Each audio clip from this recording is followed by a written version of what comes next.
बहुत समय पहले एक छोटे से गांव में रहमान नाम का एक व्यक्ति रहता था। रहमान अपने नेक स्वभाव के लिए मशहूर था, लेकिन उसके दिल में हमेशा ये चिंता रहती थी कि कहीं उसके कुछ गुनाह उसे अल्लाह की रहमत से दूर ना कर दे।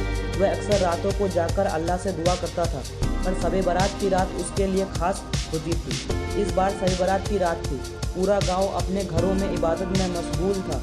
रहमान ने सोचा आज की रात अल्लाह से अपने सारे गुनाहों की माफ़ी मांगनी चाहिए। वह वजू करके अपने घरों के पास की मस्जिद चला गया। मस्जिद में रोशनी थी और कुछ लोग कुरान पढ़ रहे थे। रहमान ने इबादत शुरू की।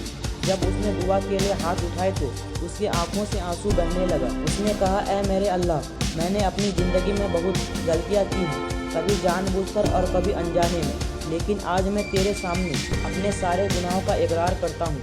मुझे माफ़ कर दे। मुझे सच्चाई के रास्ते पर चला और मुझे नेक इंसान बना। उसकी दुआ ख़त्म होते ही उसने देखा कि मस्जिद के कोने में एक बुरा आदमी भी रो रहा था। रहमान उसके पास गया और पूछा, चाचा आप क्यों रो रहे हैं?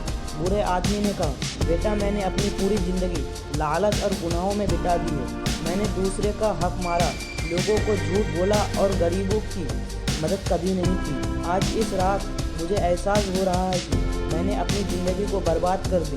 मुझे डर है कि अल्लाह मुझे माफ़ नहीं करेगा। रहमान ने उसे तसल्ली दी और कहा, चाचा अल्लाह रहमान और रहीम है। वह अपने बंदों की सच्ची तौबा को कभी ठुकराता नहीं। आज की रात तौबा के लिए आप दिल से माफ़ी मांगे और यकीन मानो कि अल्लाह आपको माफ़ कर देगा।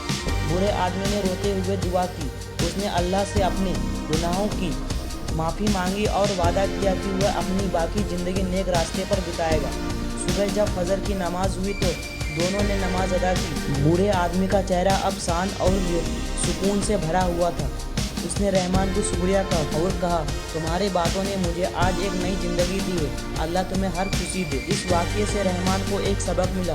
उसने सोचा शब बारात न केवल तौबा और इबादत की रात है, बल्कि ये दूसरों को सच्चाई और अच्छाई का रास्ता दिखाने का भी मौका है। अल्लाह की रहमत हमेशा उन लोगों के साथ होती है जो सच्चे दिल से तौबा करते हैं। उस दिन के बाद से रहमान ने यह तय किया कि वह हमेशा लोगों को नेक रास्ते पर चलने के लिए प्रेरित करेगा। उसने गांव के लोगों को भी शब बारात की अहमियत समझाई।